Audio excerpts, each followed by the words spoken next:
Sekali lagi Tuhan Yesus menampakkan dirinya setelah kebangkitannya kepada para murid dengan cara-cara yang begitu unik dan sangat personal. Tuhan Yesus hadir dalam situasi-situasi di mana kita tidak menyangka bahwa Ia akan hadir, terutama dalam masa-masa di mana kita mengalami kejatuhan, mengalami kegagalan, dan Tuhan Yesus hadir dan menampakkan dirinya, memperkenalkan dirinya dengan cara yang begitu personal, begitu pribadi. Contohnya kemarin dalam bacaan Injil, kita menyaksikan bagaimana Tuhan Yesus memperkenalkan dirinya setelah kebangkitannya kepada Maria Magdalena dengan satu cara yang sangat pribadi, yang sangat personal. Bagaimana? Dengan memanggil nama Maria. Maria. Langsung Maria Magdalena mengenal bahwa yang baru saja menyapanya adalah Yesus yang sudah bangkit. Dan kita juga disapa secara personal oleh Allah, oleh Yesus, dengan nama, dengan cara yang begitu unik. Nah, dalam Injil hari ini kita menyaksikan juga bagaimana Tuhan Yesus menampakkan dirinya, memperkenalkan dirinya setelah kebangkitannya dengan cara yang personal kepada kedua murid Yesus.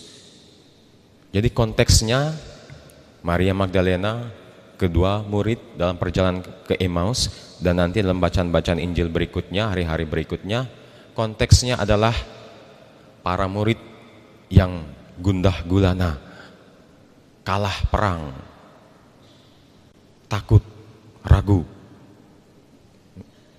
Nah, kedua murid yang sedang dalam perjalanan ke Emmaus juga mengalami pengalaman yang sama, gundah gulana, kalah perang, ragu, takut. Mengapa?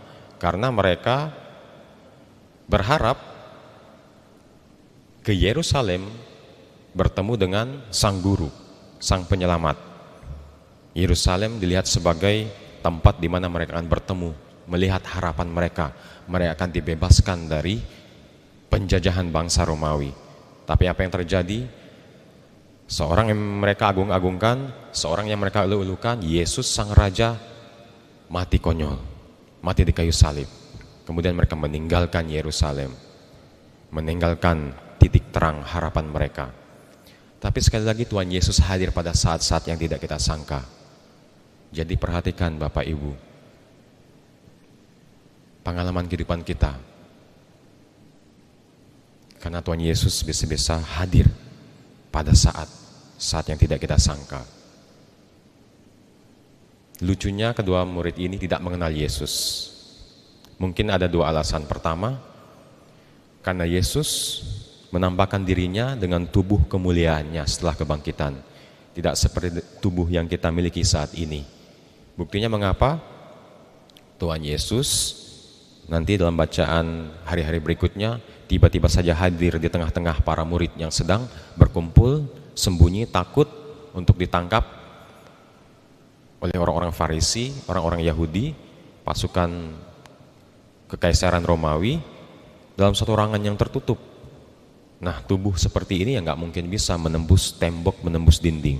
Jadi tubuh Yesus ini adalah tubuh yang mulia. Itu juga alasan mengapa Maria Magdalena tidak bisa langsung mengenal Yesus.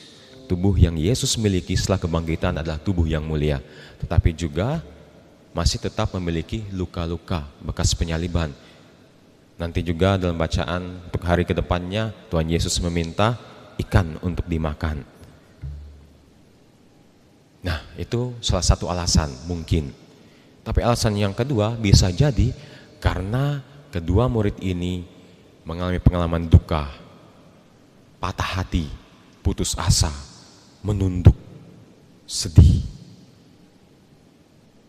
Itu sifat kita kalau kita kalah, kalau kita kecewa, fokus kepada kelemahan kita, kekalahan kita, kejatuhan kita.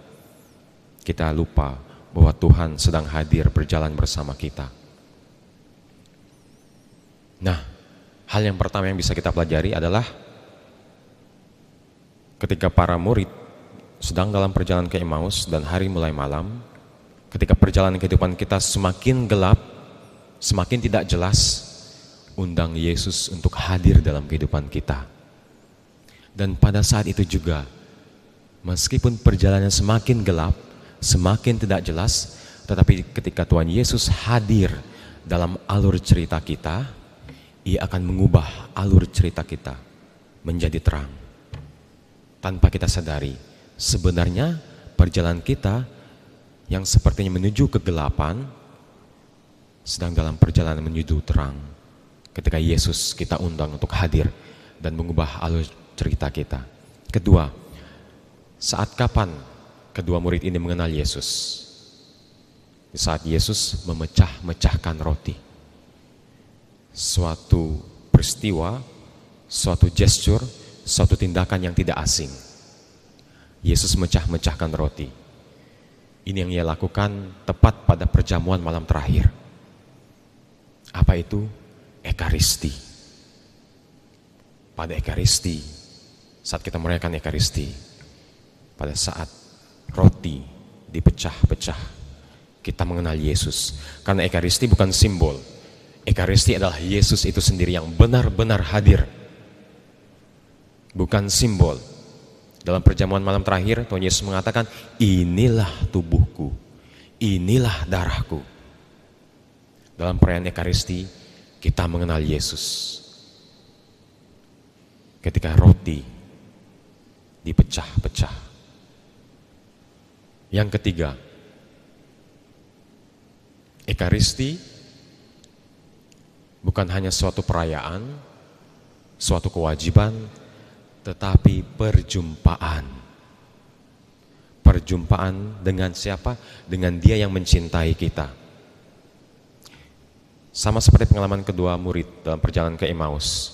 Bagian pertama, Yesus berbincang-bincang kepada mereka, menjelaskan isi kitab hukum Taurat. Dalam Ekaristi kita lihat ada bagian pertama, dua bagian besar dalam perayaan Ekaristi. Dalam perayaan Misa, liturgi Sabda.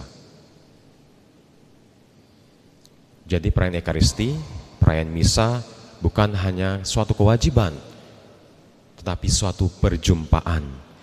Suatu perjalanan ke Emmaus bersama Yesus. Dalam liturgi Sabda, buka hati kita supaya kita bisa mendengar Yesus yang berbicara kepada kita, menjelaskan kepada kita tentang kebenaran.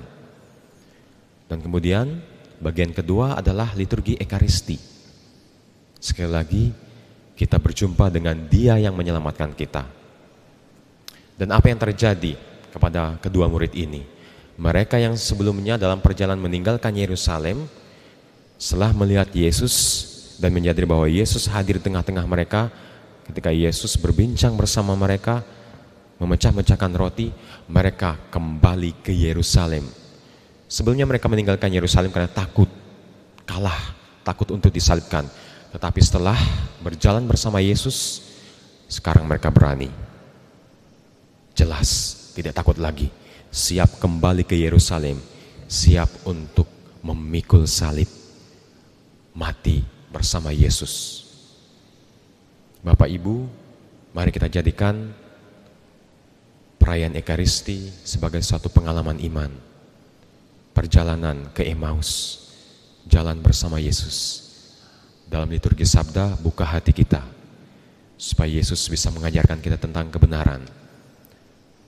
Dan dalam liturgi Ekaristi, buka mata hati kita ketika roti dipecah-pecah, kita melihat Yesus yang benar-benar hadir. Tubuhnya, darahnya yang kita sambut, yang menyegarkan kita, yang memberanikan kita, yang memberikan kita kekuatan untuk kembali ke Yerusalem, mewartakan sabda kebangkitan, mewartakan kemenangan salib. Jangan takut. Mari kita menang bersama Kristus.